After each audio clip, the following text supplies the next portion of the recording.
Welcome to the WNBF UK podcast.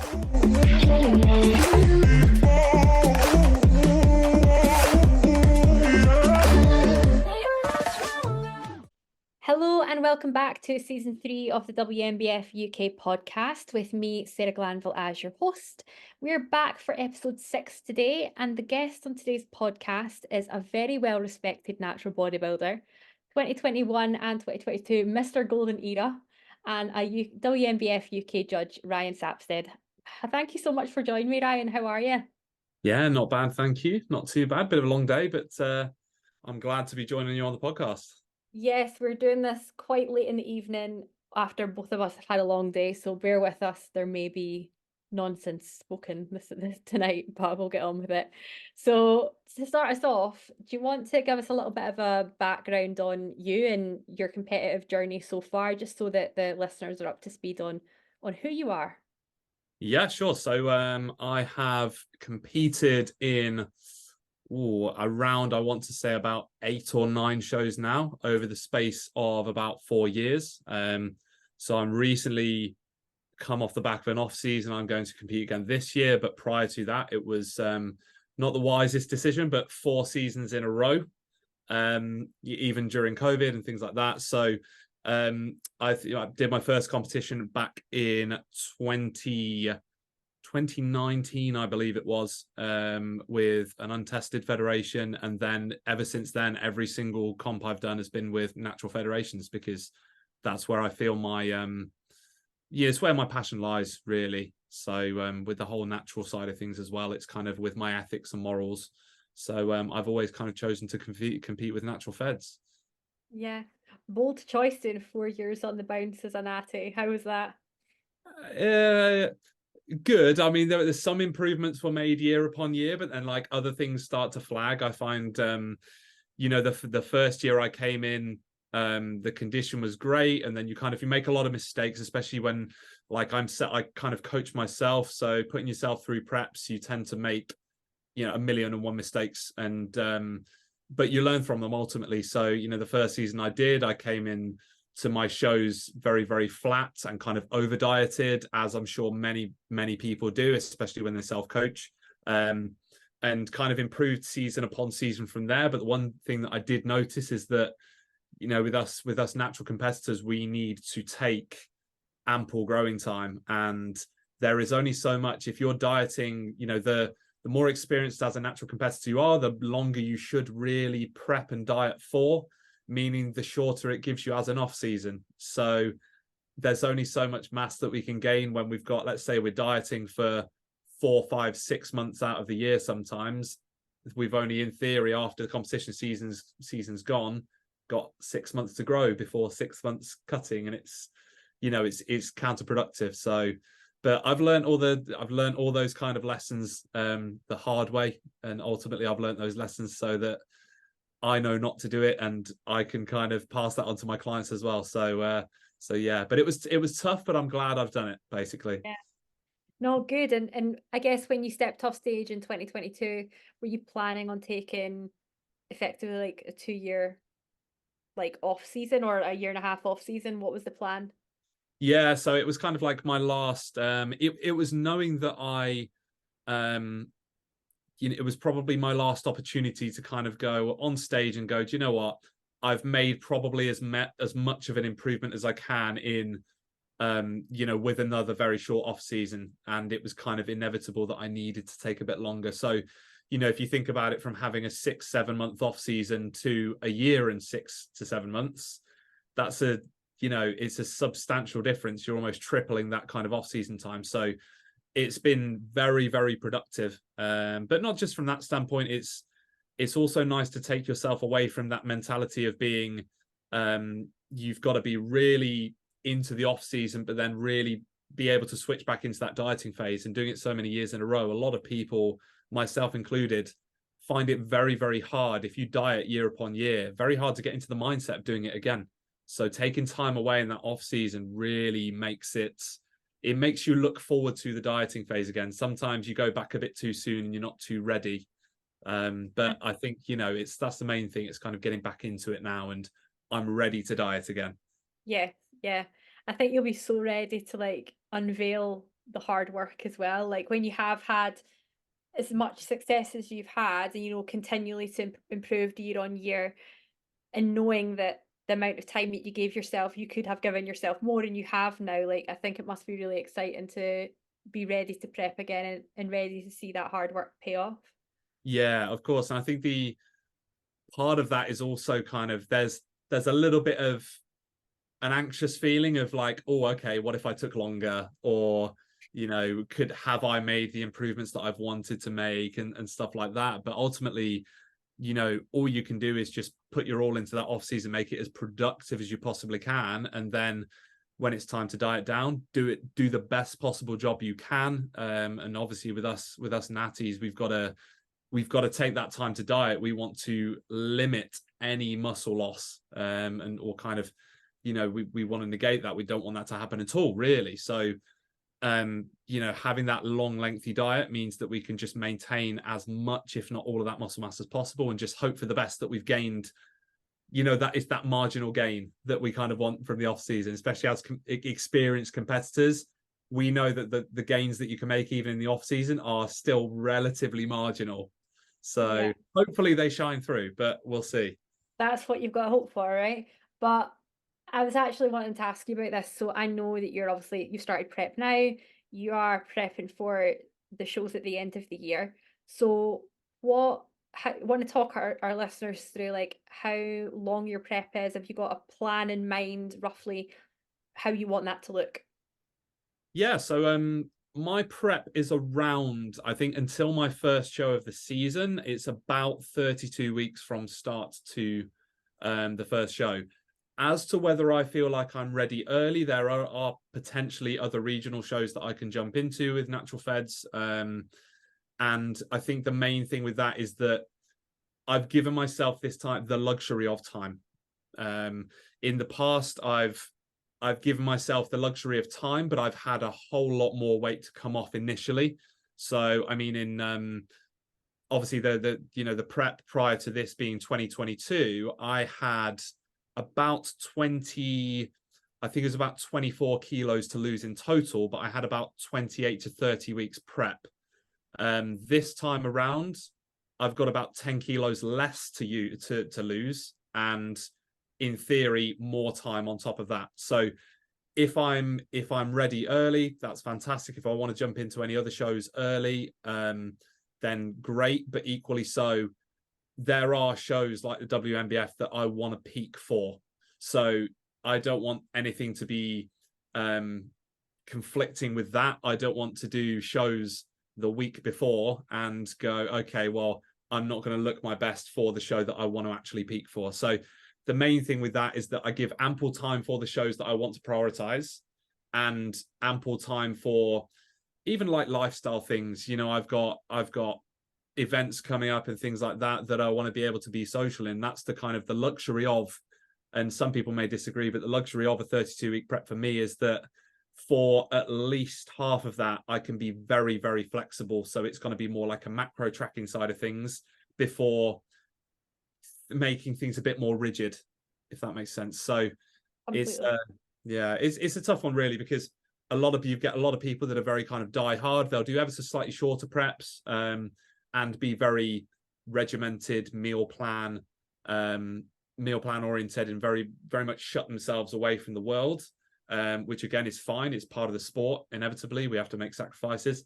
But I will kind of go as long as I possibly can before taking that plunge, because it's all about the enjoyment, isn't it, at the end of the day?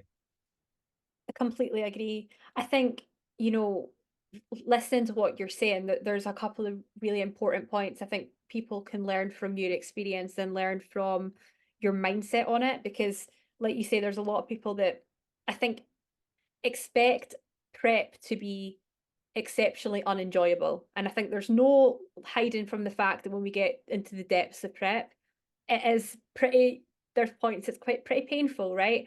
But I took a really long prep in my first season, and I didn't really ever get to a point where I was going, God, this is the worst thing I've ever done. Like I found something about every day, and I had holidays in the middle of that and events and things that I wanted to take part in. And I think that I made prep work for me. And at the end of the season, still loved bodybuilding and still wanted to come back and to do another season in the future. And I think that when people go a little bit too hard and treat it as this, like you're going off to war, like that's where you probably lose a little bit of love for the sports. I think it's important that you brought that point up. Yeah, I think it's very important as well, you know, based on what you've said, and part of the reason you enjoyed that so much and you did such a lengthy prep is because you had someone at the helm that was so experienced and kind of made you help you understand that, even that it's important to give yourself more time, but then that time allows you other things. Because especially when it comes to coaching first time competitors, and having been one myself, and the same with yourself, it's important to help people understand that the longer it may seem long doing a kind of going, okay, we're going to do a diet for 20-25 weeks or whatever, but it's important to help people understand that they're going to get the best result and they're actually going to enjoy the process a lot more. And that's the thing, is that the last thing I'd want to do is a client come on board with me and go, okay, I want to do a show in 12 weeks. And I'll go, okay, let's do it. You're not going to enjoy this. We're going to absolutely just run you into the ground. And it's like, it is possible. You're not going to enjoy it. You're not going to ever want to do it again. And it's just going to be an experience that you think at the end of it, why did I even do it? Was it worth stepping out on stage? I probably could have looked better if I'd have given myself more time. And I think that's one area where a lot of competitors, and I'm sure pretty much everyone comes to the conclusion with any prep, they'll be like, if only I had 2 more weeks, if only I had this much. And it's all, most of it comes down to time, doesn't it? But it's just knowing that would have just given you that extra level of flexibility and enjoyment as well. Completely. And I also wanted to kind of link back to the point that you made about your different starting points. And I think that it's something for everyone to think about, that they can listen to advice from other people about how long their prep's going to be, but it is always very individual to you. And like, you're giving yourself, having learned from your experience last time and saying, I wish I had a little bit more time and I had a little bit too much to take off. If I gave myself that same amount of time, but with a better starting point, I feel like it's going to be a more enjoyable prep, but also I'm going to get a better result because I'm going to retain more muscle mass and actually get to the level of condition that I really want to show on stage. Because although you've maybe got 10 kilos less to lose this time round, it's that last like 5-6 kilos for guys to get really lean that is the toughest part, and is going to take you probably double the amount of time that you think it's going to take you to actually get it off. So that I'm glad you brought that up as well. Yeah, I think I mean, you've hit the nail on the head there, because one thing that I the show that I peaked for last time, I say peaked for, I think it was the last show of the season. I got invited off the back of it to be part of the team to go and compete in somewhere in Europe for, I think it was Europeans and potentially Worlds. And it was about 2 weeks later, and the invitation was great and all of that, really wanted to do it, but I thought the reality was I couldn't make the improvements I needed to make in that 2 weeks. I needed another 8 weeks to get off the 2 kilos in theory that I needed to kind of bring the condition that I wanted. And that's having the luxury of time is just such an important thing, because even though it's kind of that there's the perception, if I turn around to someone, especially you speak to people that are in like general population, people in passing in the gym going, oh, are you competing this year and all of that? Oh, how long are you, when's your show? And I'll say, oh, well, it's in October. And they'll go, really? And I'll go, yeah. And I'll go, yeah, I'm already, about 11 weeks or so into a dieting phase. So how long are you dieting for? Oh, about 32 weeks until my first show, totaling something like probably 36 weeks, let's say. And they'll look at you in, just completely baffled. But then it's helping people understand that you're like, no, yeah, 32 weeks, but then I've got a stag do to go to, and I've got this and I've got that. And there's loads of factors. It's just helping people understand that it's not going to be a grueling, lengthy amount of time. It may seem like it's going to be over half the year spent dieting, but it's not over half a year of living on chicken and rice. It may be for some people, but that's just the way it is. And it's part of the sport, isn't it, at the end of the day? Absolutely. And you've got your like makeshift Five Guys burgers, so you're sorted. Yeah, I'm like ultra flexible, probably controversially flexible, which is absolutely fine. I don't mind being Mr. Controversial as long as it gets the result. But there is a level. Obviously, there's a trade-off, and it gets to like the further into prep that I get, the more people that follow me on social media will see that the more sacrifices I will make until eventually the burgers are going to have to go. To the point where it will just be beef mince and there'll be no brioche buns, there'll be no barbecue sauce. So But there's always a trade-off. of course, and that's and it like you said, it's relative to the point of the part of the journey that you're on. Because in all reality, Ryan, like you could have literally been like, right, it's going to be mince and rice, but the quantity is going to be bigger now because I can eat more, right? Yeah. And you could have been like very strict on yourself with hitting the meal plan from day one and made it a really like long, arduous process of eating the exact same food the whole way through, which a lot of us end up doing anyway. But you're going to make it a process of elimination where things need to go because the calories or the macros need to change. And then eventually it'll look like a bodybuilder's, staple diet by the end of the prep. Yeah. And also with that, I mean, the caveat to that is that the reality is I could do exactly what you've just said. I could have higher quantities of more whole foods, and in reality, I'd probably get a marginally better result from it. Would I enjoy it as much? Would I enjoy the prep? Not really. So it's kind of it's that trade-off again. It's kind of like, okay, am I willing to sacrifice some foods that are where I can that are more voluminous for more nutrient dense foods and more enjoyable foods, the foods that are more palatable. Like at this point in time, I've got the luxury of going, yeah, do you know what? I'm willing to sacrifice that, and it may not be optimal, but it's close enough. Yeah. And then later on in the prep, when you think you need to think more about digestion and things like that, that's when you need to really, really start to do that fine tuning. But it's for me, it's always been, and that's the way that I say with my clients as well. It's always about finding something that is sustainable to the point where you actually go, okay, it's now time to trade things off. It's understanding that you can live off chicken and rice, or you can live off burgers and stuff. But then equally so, I put something on my Instagram story the other day of it was an example of me kind of doing my little makeshift Five Guys burgers and put it in the tin foil and put it in the air fryer and like melt all the cheese and stuff like that. And I'm like, the disclaimer was that I'm prepping and dieting on about 3,200 calories at the moment. If you're prepping and dieting on 1,500, you absolutely should not justify 1,100 calories worth of burgers and have 400 for the rest of your day. I've got the luxury at the moment. Obviously, the more muscle mass you have, the more calories you can diet on, the bigger your output and stuff like that. I've got a decent amount of muscle mass, I'd like to think, and I've got a decent output, meaning that I've got the luxury of that many calories. I can diet on bigger amounts of bigger quantities and more kind of calorie dense foods right now. But then when things need to change, inevitably I'll be like, yeah, do you know what? That'll be the first to go. Yeah. And I think it goes back to the point of you can't look at someone else's length of prep or the things that they're eating on prep or how they train on prep or what their output is and say that that's what you should be doing because someone who's does well in the sport does that. Everyone is so specific and person dependent on so many different factors. And I guess something else I wanted to mention just when talking about sharing on social media and laughing at, people saying to you in the gym, like they can't believe how long your diet's going to be, or looking at you and being like, God, you can't be that far out from show, is people's perception of what you look like and how ready you look. And I look at you right now, Ryan, I'm like, oh my God, you look fab, like you look great. I know you've got a long time to go, and I trust that you've got like your timings down and you're very cognizant of how much you still have to lose, right?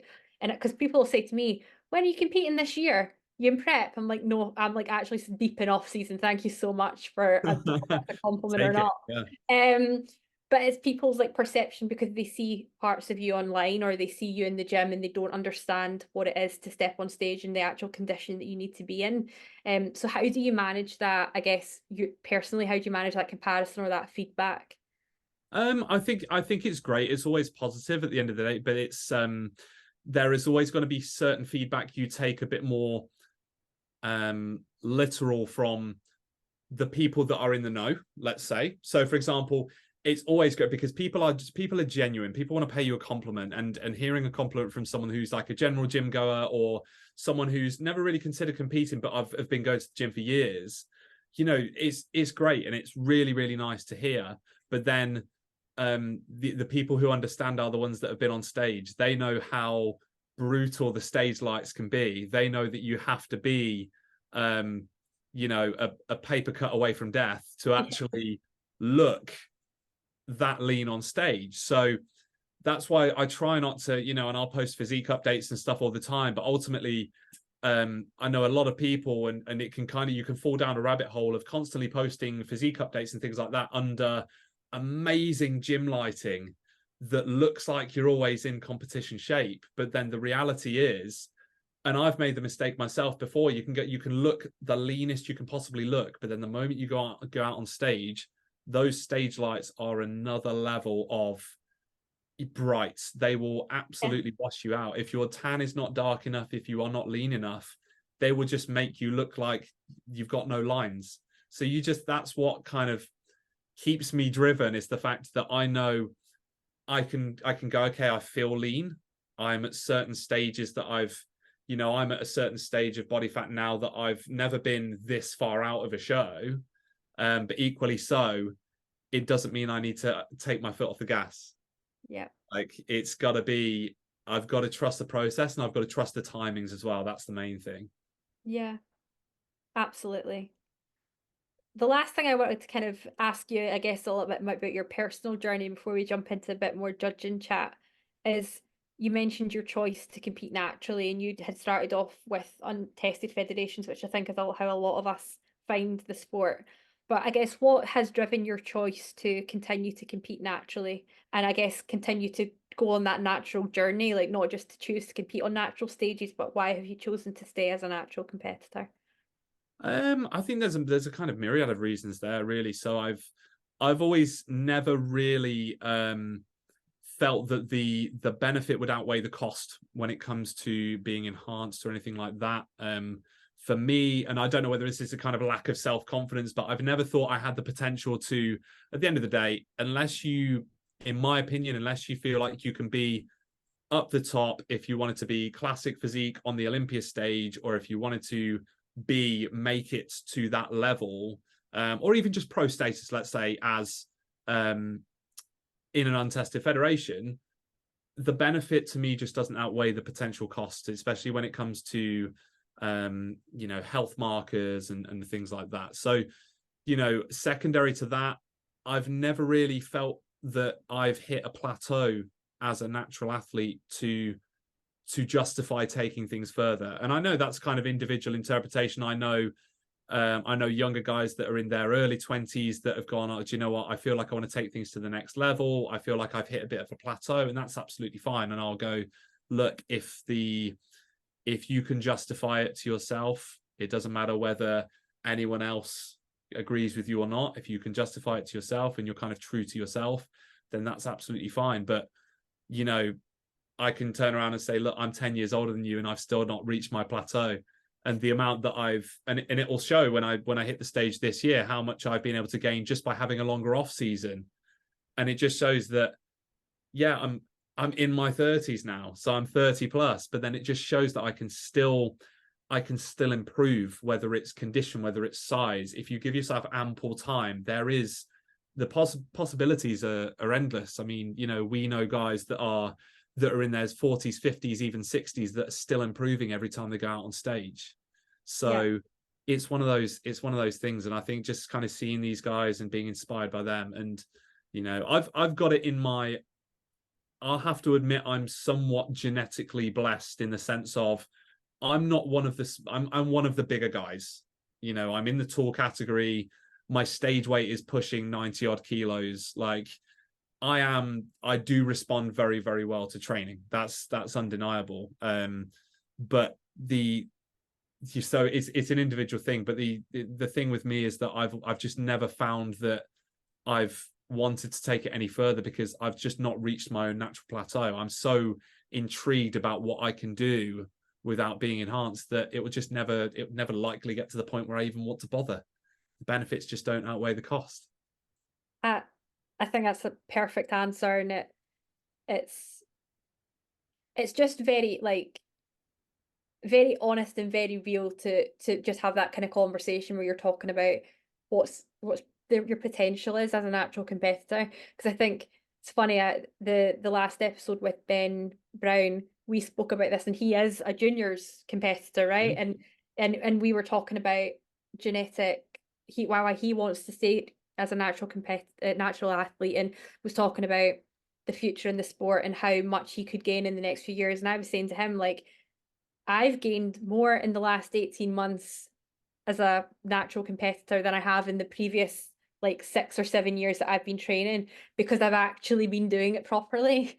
And I'm the oldest that I've ever been. And, that's just actually applying good training, good nutrition, getting your head down, staying in a surplus, and actually just doing the work. And I think that it's easy to think that things will slow down or change or become harder or stop altogether as you get older. But like you said, that we have some fantastic competitors that come back year after year or every couple of years with marked improvements, 20 years older than we both are right now. So it's just a case of actually applying yourself and pushing what you're actually capable of, I think. Yeah, and the key there is, like you said, I think a lot of people make the mistake of, they will hear off season and consider it as time off. Yeah. Away.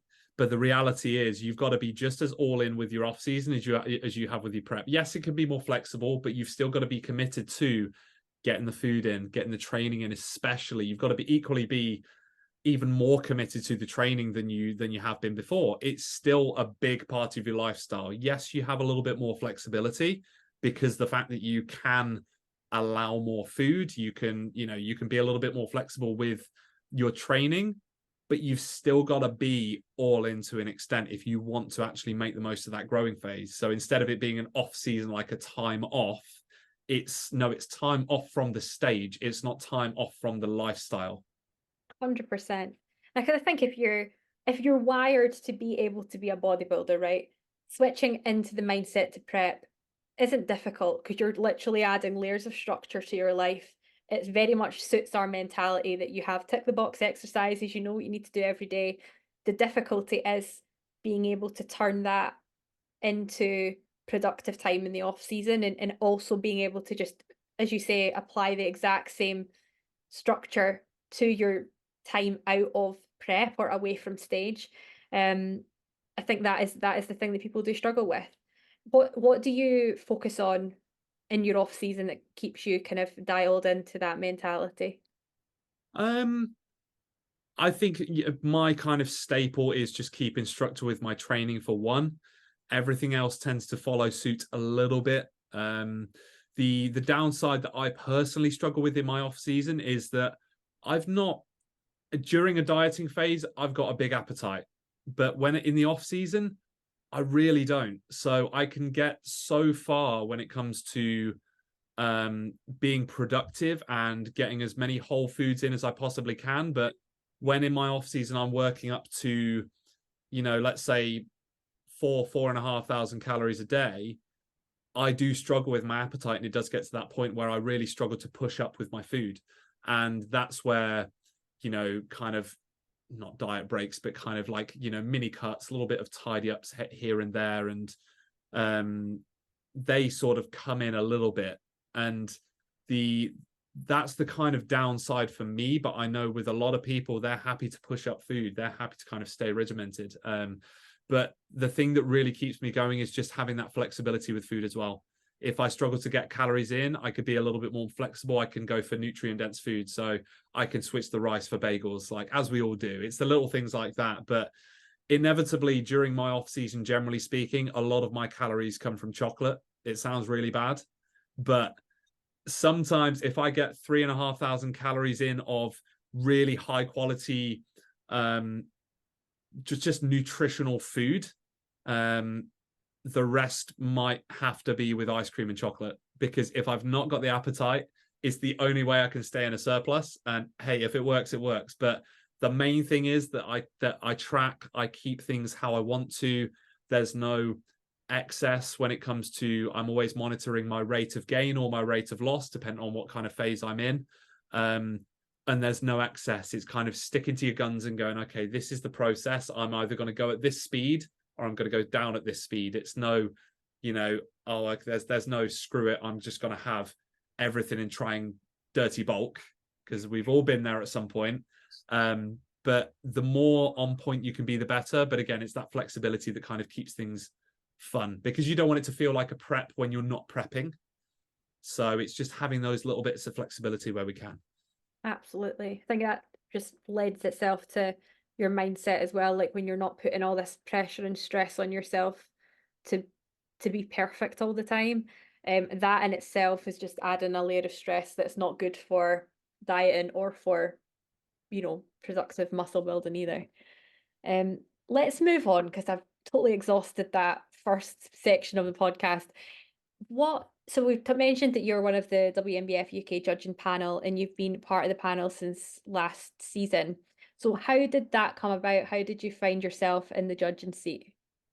I guess I've got a keen eye for judging, I guess. It's always, judging's always been something that's very much intrigued me anyway. So when I was given the opportunity, it was something that I had to jump at, really, because to see things from a judge's perspective and from the other side of the table, it's easy to say, okay, it's nice to say you can see something from the audience and you can be a bit of a judge yourself and you can go, okay, well, I think they've got this and they're better than that and all of that. But when you are behind the judges' table and you're the one that's got the scorecards and you are really, really dialed in and looking out, it's not like you're just there with your phone taking things for Instagram and going, oh, okay, well, they look pretty good. You are dialed into finding the people and really looking at those small margins when it comes to comparing competitors, because we don't want to make the mistake. We've got to be pretty on point. So when it comes to finding placements for people, you want to judge as fairly as possible, but equally so, you've got to show the respect to the competitors by just giving them as much of your attention as possible. Yeah, absolutely. And I think it's like you see that across everyone in the WNBF UK judging panel. They actually really care about what they're doing and getting it right. I know you guys have all also gone through a lot of kind of comprehensive training and to understand exactly what the criteria is for WNBF UK, because it's different in every federation. What did the training look like, and I guess what was involved in being signed off as a judge? So when it comes to the training side of things, that's one thing that's a key thing that you said there is obviously it's different across federations, but equally so, it's ever changing. The criteria that we look for, whether it's men's physique one year, the posing changes, we're looking out for these kind of little things. So we're always kept up to date on what's new that's come in, whether it's the men's physique. We're now looking for a classic example would be poses have changed ever so slightly. We want a more frontal look as opposed to a more side look when it comes to the front poses. We also actually look at how men's physique wear their board shorts, as opposed to we want them to actually fill out their board shorts. We want them sized properly, as opposed to people just coming on wearing baggy shorts. The more, they're essentially miniature bodybuilders now, in the sense of we want them to actually be training their lower body, filling out their shorts. So we're always kept up to date on these little things to look out for. And that's the main thing. So obviously we go through the criteria of what we look for: musculature, symmetry, especially with the posing and stuff like that, stage presence. So we go through all the kind of comprehensive training on what to look out for in particular. Then from there, we're kind of trained on how to basically filter down to those top placements, how to essentially place people from first all the way to, in some cases, we will place people up to the top 10. In some cases, if it's a smaller category, we might place the top 6, top 7, as it were. But we're kind of put through how to mark people from either 10th all the way down to first, how to segment people off, how to even an interesting one is actually how to be in contact with the head judge. So obviously there's always going to be one head judge that is tallying the scorecards, but quite often, unless one of us has the microphone, they will be the one that's doing the call outs. So if we want someone to be placed slightly differently in the lineup, we will go, okay, we'll pass a note along, pass a message along saying, can you get number X, Y, and Z into this call out? Can you place them here? So we have control also over where people are placed in the lineup, because equally so the head judge can kind of take the majority and they can go, we want these people placed here. But if there's anything that anyone that we feel might have been overlooked, we've got the power to then go, no, let's bring them into this lineup. Let's bring them into this comparison. So we're taught about all of these little things, that the kind of all the finer details about being a judge that you wouldn't kind of assume. Yeah. And I think like having that ability to influence where people are in call outs is actually really important and good for people to understand that as well, because there's nothing worse than when you're in a huge class and you come out and you're stuck on the end, like you're the first person out or the last person out, and you're worried that you're not going to be spotted because you're stuck on the end. But if everyone on the judging panel gets a view of, you know, you, and you're sitting at the end of the judging panel, you can see the guys that are sitting right in front of you, and you're able to say, actually, it's good that that competitor gets a chance to be compared to the top 5. I think that's really powerful, and it's good for people to understand that wherever they are on the judging panel, the whole judging panel has, you know, autonomy to be able to influence call outs. I think that's really important to know. Yeah, and I think what's equally as important and quite interesting is that the judges table can often be quite long. So if a couple of us judges are, let's say, on the far left, we've got, you know, if you think of from like an angling standpoint, we've got a better view of the people that are on literally stage right or the far left of us.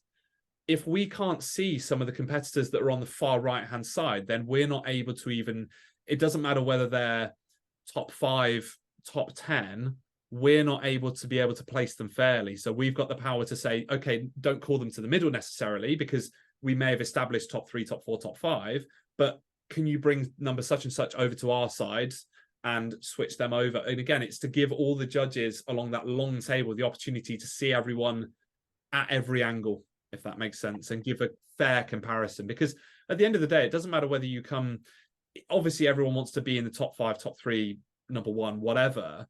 But the difference for some people between being, you know, some people want to know that they were 6th place and they want to know why they were 6th place and who they were compared to in 7th, instead of just going, oh, okay, well, here's the top 5, everyone else is wherever. Absolutely. They want to know, and we also want to be as fair with them as possible, instead of just going, oh, okay, well, everyone outside the top 5 we're not worried about.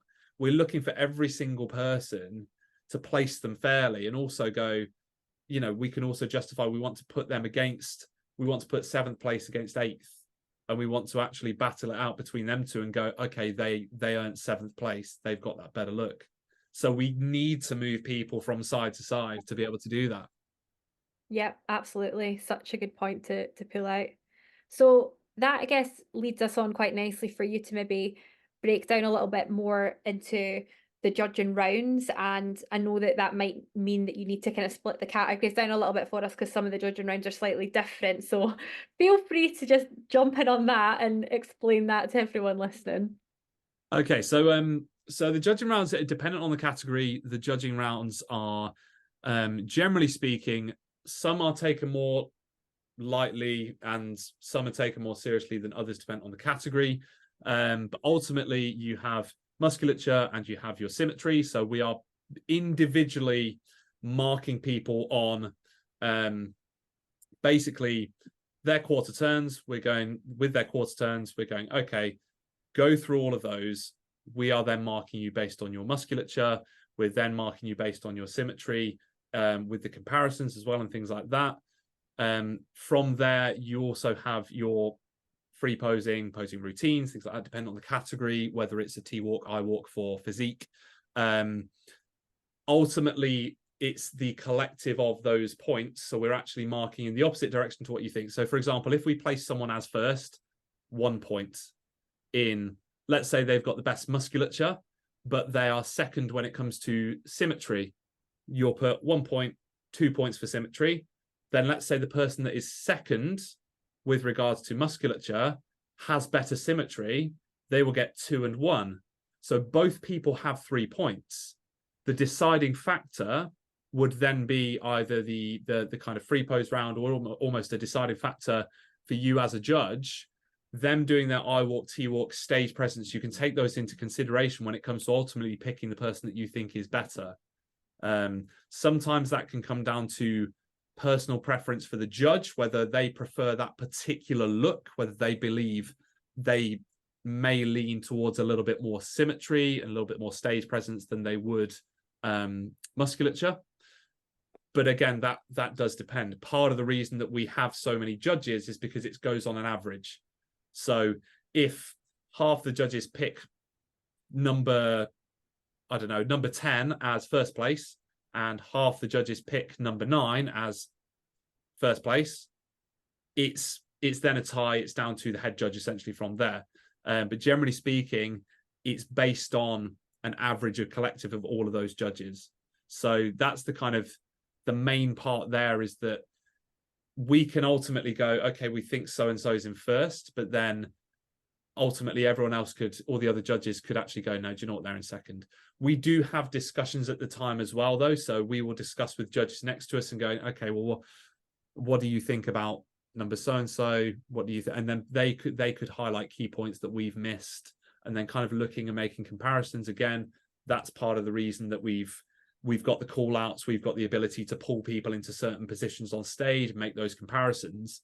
But a lot of it is down to those kind of fine margins and discussing with other judges and going, okay, so obviously you have your comparison rounds, you have your quarter turns, you've got your mandatory poses, then you've got your routines. The routines in reality are mostly a little bit of fun because it's a great way for them to showcase everything. It does contribute towards deciding factors for things like the golden era round, because if you're a fantastic pose, you've got a great routine, the judges are then going to obviously want to choose you to be to win that kind of subcategory, which is great. So there's always value to be had in it. But ultimately, that can also, sometimes the posing routines can just be used as a decider between, if it's literally really, really, really close between you and another competitor, the posing routine could clinch it. The posing in general, the routine could, your stage presence could. So we're looking at all these kind of fine margins. So even though we've got the musculature and the symmetry as individual rounds, every kind of little thing does contribute. Yeah, absolutely. And I think it's something that's really good for competitors to understand, I guess, is what their strengths are. And you can, I guess, once you get sophisticated enough to understand how your posing is seen, you can influence your posing to be suiting the certain rounds that are being judged, right? So if you're strong on your musculature, but you know you've not got the best symmetry, you can really make sure that you're accentuating that through your posing, and then masking, I guess, in the symmetry round. So it's understanding what's going on the judging table is such a valuable thing for competitors to be thinking about. Yeah, and I fully agree with that, because actually one thing that I've done is that the reason that I've got better and better and better in competitions over the course of the 4 years that I competed, the 4 seasons in a row, the reality is I didn't gain much size throughout that 4 years. The improvements were in my posing. They were improved visually from the standpoint of, if I wanted to improve my symmetry, if I wanted to accentuate certain areas of my body, if I wanted to make my proportions look a certain way for a certain category, and you play to your strengths in bodybuilding, but you also want to hide your weaknesses to an extent. So you want to either manipulate. So for example, let's say you're on stage, bearing in mind, when you are on stage, you are looking down at the judges are looking up on you, up at you. You're not posing for the people straight ahead of you. You're posing for the judges. So slight manipulations in the way you place your hips, the way that you pose in certain areas, elbow positions, absolutely everything are then going to either show off your weaknesses or show off your strengths, or it could be the difference between you winning and placing second. It could be the difference between you coming 5th or 6th, and that's the top 5 results. So being able to manipulate your body and being able to just master your posing in order to, at the end of the day, no one wants, you could have the best physique in the world. And this actually happened back in 2022, is that there was a guy on stage that was substantially bigger than all of us in the heavyweight category. And the downfall was that his posing wasn't very good in comparison to us guys. And he placed nearly at the bottom. Basically, in reality, if his posing was there, he would have blown us all away. And that's the difference. You could be the biggest guy on stage, you could be the most muscular, the most conditioned, but if you can't show that, if you can't showcase the muscle, the condition that you have, it can not go against you. But at the same time, other guys will then come ahead. The guys that may not be quite as on point, but they can pose. You can showcase your work. And that's where I've really kind of come ahead. It's not that I've grown that much over 4 years. I've just got better at manipulating the way I look. Absolutely. And I think the point you've made about how important it is in the bodybuilding classes is really important. When you think about men's physique and bikini, where actually a larger portion of your score is around your presentation and your confidence on stage and your posing, it's something that's not to be missed there either. Like, you can make substantial gains if you present yourself well in those categories. Yeah, and we've seen it, I'm sure you have as well, time and time again, where there are genuinely people that have got amazing stage presence, and they may not be, they may potentially have been a third, fourth place, but because of their stage presence, it's brought them up to top 2, top 3 even. And it can be the difference between placing top 3 and outside the top 3. It's those marginal things. I mean, I think about it from my own perspective from competing, and like since that then have decided I'm definitely not bikini girl and I need to lean into these like broad shoulders that I've got, right? But I done well in bikini, but I think a large part of that was my confidence and my stage presence, and that was something that was always like applauded. But now I'm like, oh, actually now if I actually look at my symmetry, my like my frame, what I'm suited for is a completely different category. But you can get very far on knowing how to pose, how to showcase your physique in the right way for the category, and having the stage presence to, I guess, attract eyes when you're on stage. You mentioned the golden era round, and obviously I called you out as our 2022 and 2021 winner in your classes. Do you want to explain what golden era is? Because I think some people forget about that. So golden era is, and I'll take it because anything I can win is for sure. great. May not be, I may not have won in 2022 my actual category, but I'll take golden era. That's fine. But golden era is basically a subcategory that we choose one person from every bodybuilding category to basically, it's essentially someone who is an outstanding poser, anyone who's got really great either a classic look or a very good classic flow when it comes to posing. And it's kind of just, it's a bit of fun, but it's actually a subcategory that you can enter into or get entered into. So we'll nominate one person from every category, and then we'll put you in an overall. And so it's its own overall. And it's the opportunity to win Mr. Golden Era. And it's another, it may be a subcategory, but it's quite a nice little prestigious nod in itself as well. So absolutely. And the fact is, generally speaking, you get a pretty cool sword if you win it as well. I've not won one yet. I've missed out a couple of times. But to be fair, the people that I've missed out to have been very bloody good. So I can't, all I can do is improve my posing and then go for it this year. But again, we'll see. You don't know who's going to show up on the day. Yeah. And I think that the thing with Mr. Golden Era is it really is that like paying respect to the classic golden era of bodybuilding, which is the aesthetic I think that we try to aspire to in natural sport these days, is that real classic look. And we don't have a classic bodybuilding category because natural bodybuilding is classic bodybuilding. But it's the homage to the posing, isn't it? And I think it's like you said, it's something you can really work on and put a lot of time and effort into. There's a lot of things within bodybuilding that you can't control in terms of your genetic potential, where you are in your journey, who else turns up on the day, but you're posing and given that time to really develop a skill set in the art of posing, I think is something that's within your control to bring that on show day, regardless of what else is going on with anyone else. So kudos to you for winning it, and I'm excited to see what you bring this year. Thanks. Coming up again. Yeah, Maybe it's a really interesting, it's an interesting one, because ultimately, and I've kind of found out, because I've competed with other federations in even, you know, drug tested federations in the classic category. And one thing that I do realize is that I am not, while I'm such a huge fan of the classic category, the classic posing and everything about that. I mean, that's what I grew up with, watching Pumping Iron, and that's what got me into the whole thing. But I did find out by competing in these kind of classic categories with other federations that I'm not built for classic in a natural federation. And it's as hard as it is to accept.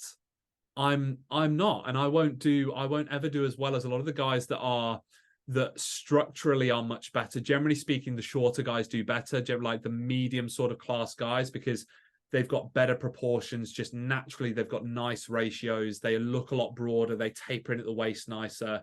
And I'm a tall guy, so I'm never going to look as classic. But that's why I love the golden era round, because not only is, yes, it is partly about the classic look, but it's about your ability to showcase the posing that, like you said, everyone can work on. There's almost no excuse for not being able to have the potential to win it. All you've got to do is practice hard enough. So that's something that's so great, because like you said, you can be either made for a category or not made for a category. You could have some fantastic genetics, or you could be slightly less fortunate in some ways. But that is a nice opportunity to get something that is literally nothing to do with what you are genetically capable of. It's how you showcase, it's stage presence, it's posing, and it's just that flow. So that's why I love it. Gives me an opportunity to feel classic, even though I'm not, in a way. Absolutely. So we've kind of maybe touched on this already, but for you, what is your number one thing when you see a lineup walk out? Like, what is the thing that makes someone stand out?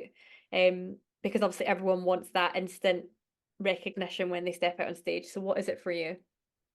I think it depends on the context. So if you think about stage presence, is always something that's gonna, if there's a lineup of guys coming out, if let's say 10 competitors come out on stage at one time, how they walk is then going to dictate where the judge's eyes go to. Secondary to that, there may be, don't get me wrong, there may be someone who's got a physique that literally just blows you away from the get-go, and that will then grab the judge's attention.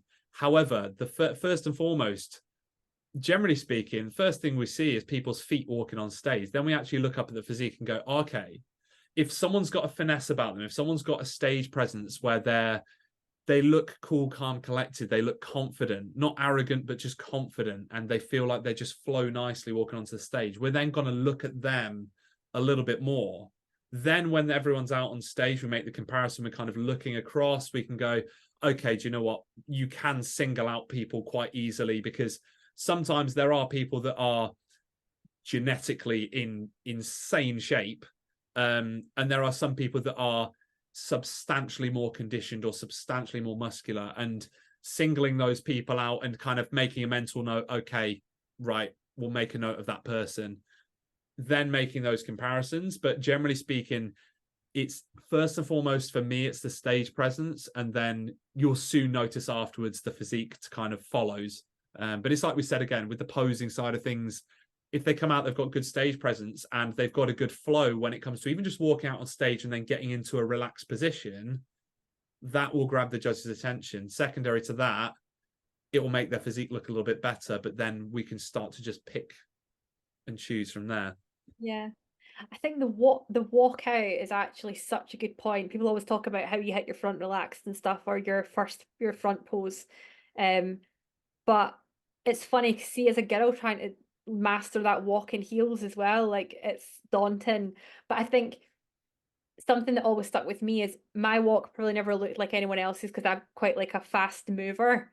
But it was just leaning into how I naturally moved. Because if I tried to slow it down and look like other people, like, I felt so uncoordinated and out of sorts. Robotic. But Yeah. So if I just led into the fact that I did have a bit of like pop to my step and it didn't worry about what anyone else was doing. I just moved at the pace that was natural to me. And I think that gave me confidence rather than trying to overthink it and replicate what anyone else is doing. And I don't know whether you would feel the same way as a guy walking out, like just how you feel, like try and lean into your natural rhythm almost rather than trying to replicate what anyone else is doing.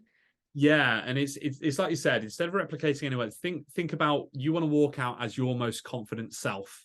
Yeah. So not someone else's most confident self. So you walking out is going, okay, right, I'm going to hold my head up high. As long as you're not walking out, head down, slumped over a little bit. Even if you are nervous, the main thing to consider is that when you are up on stage, you probably can't see past the judges anyway. The stage lights are super bright. When you get out there, it's really hot. When you walk out on stage, just walk out with great posture. Just try and walk out with a little bit of confidence, because the moment you actually set foot on stage, you'll go, oh, actually, this isn't that bad. And you'll get a little bit of confidence from that anyway. But just being able to walk out with some good posture, a little bit of confidence, but walking how you would walk with a purpose, as opposed to going, oh, okay, well, someone's a little bit slower than me, or someone's like marching a little bit more than I am and stuff. It's like, no, don't worry about that. Just go out and just go out to enjoy it as if you're going to enjoy it. Don't go out as if you're doing a chore and you've been asked to do something you don't want to do. Yeah, absolutely. You've chosen to be here. Yeah, walk with purpose. I like that. Okay.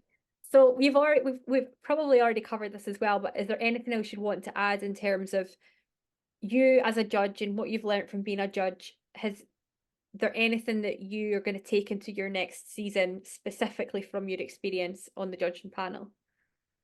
Other than the fact that I know a lot of my peers will be judging me, the judges that I've judged with, and friends and peers and stuff, that's a little bit daunting. But one thing that's actually that I find very, very interesting, and again, not a lot of competitors won't know this, is that when we discuss things with other judges, so let's say we're making a comparison between two people, the sort of things that get said behind the judges table are completely, knowing that these things get said are so invaluable to me as a competitor, because I'm aware that they're going to be said about me. So for example, a classic example would be, we'll look at a competitor and we could turn around to each other and go, oh, do you know what?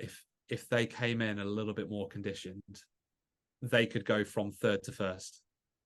Knowing that we are saying things about those competitors like that, and then it's those little bits of feedback just going, oh, do you know what? Actually, if they could pose, they would go from fifth to second. And if they could do this, oh, do you know? And sometimes we are quite vocal about it. We could literally, sometimes we'll literally say to competitors, like, just pull your trunks up a little bit higher, like stand up a bit straighter, and we'll try and help out where we can, where it's appropriate, without really dictating.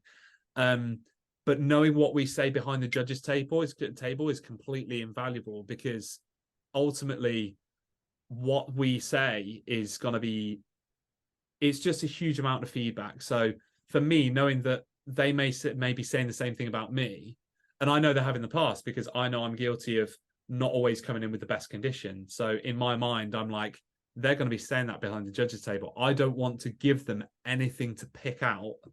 I want to come in my absolute best. And if anything, they go, oh, okay, could have came in a bit bigger. Fine. That could be dealt with in the off season. But if they say, do you know what, if he came in more conditioned, if they did that, they could have won, or they could have done this. Knowing that the judges are saying these things between each other, and just going, if they were a better poser, it makes me want to go and leaving no stone unturned. And that's always the goal anyway. But knowing that I say that about competitors and they will be saying it about me, it really, really dials me in even more. And also, you want to give them the satisfaction of going, oh no, I told him he wasn't going to come in shape, or like, oh well, I told him he needed more time. No. And you know that you'll be getting it in the ear if if they have anything to say, they'll actually tell you, because you know that all the guys will tell you when you get off stage exactly. Oh yeah, no, yeah, I'll have 10 WhatsApp messages afterwards, basically just saying it won't even be feedback I wanted. It will just be no. It's all welcome though, you know. Absolutely, it's what we're here for, right? Just rinse me, make me want to go back in the gym. Yeah. No, I think that that's really important to think about. So, I mean, two things that you mentioned quite a lot there was condition and posing. So, anyone who's listening, posing, I think, is just like, if you've not been working on that, guys, and you're coming in for first timers, like we start now, and work on that. But condition, I think it's just a case of, yeah, just doing everything you can up until show day to be in the best possible position. Is there any final advice that you would give the first time and novice competitors getting geared up for June's show?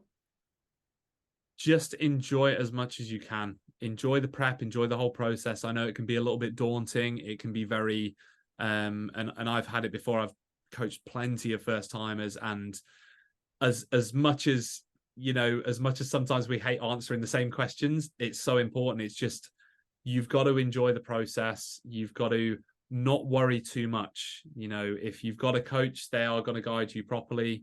If you've not and you're winging it, just make sure you've got ample time to get ready for the show, and just make sure that little things are taken care of. So for example, on the day, you've got to make sure you've got all your food with you. You've got to make sure, I'd always recommend going for like the competition tanners as opposed to tanning yourself, because generally speaking, if you tan yourself and you don't end up being dark enough for the stage, it's going to reflect badly on your physique. So I'd always recommend going with whoever is tanning at any particular competition you go with, because it's convenient. Yes, it's a little bit more costly than doing it yourself, but it could be the difference between you placing first and last if it's that, you know, that bad. I've done it before where I've tanned myself for competitions. There are some competitions you go to that don't have tanners, and we're fortunate enough at WNBF to have on-site tanning, so it's great. But if it's there, use it, because one thing that you've got to remember is that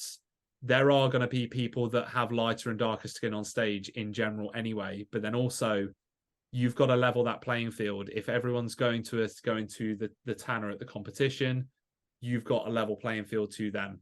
If you tan yourself and it ends up being a little bit too light, it can really, really wash you out. So little things like that. It's all those kind of little show day things. Make sure you've got your food on you. Make sure you're nice and hydrated. Make sure you're listening to your coach. Make sure you're listening to how we structure the day as well, because ultimately, the more efficient you are with that, the more efficient we are as well, the better it's going to be, the more we're going to be able to kind of crack on and have a great show day without any kind of fumbles and stuff like that. It's all about being organized for us judges, but organize yourself, because, you know, we've had it before where competitors come out on stage and we'll be missing 2 people from a category, and then we're going, right, where are they? Are they backstage? Have they pumped up? Have they done this? It's just about being very, very organized. But equally so, the more organized you are, the more of a breeze you'll find the day, and the more you'll enjoy it. Yeah, I think that's fantastic advice. You want to enjoy the day, don't you? So just set yourself up for success, I think, is the key thing there. Amazing. Ryan, thank you so much for talking with me today. I think this has been a cracking episode. I'm sure that people are going to get a lot from that. So thank you to everyone who is listening along at home as well. Our registrations are still open for our first timers and novice championships on the 16th of June, and our Supernaturals open finals on the 6th of October. Big thank you to CMP, our headline sponsor. We couldn't do any of this without you guys. We're going to be back with episode 7 in a few weeks. So until then, have a nice few weeks off the podcast. And thank you again. This has been the WNBF UK podcast. Check out CNP, our sponsors, and sign up for our events at WNBFUK.com.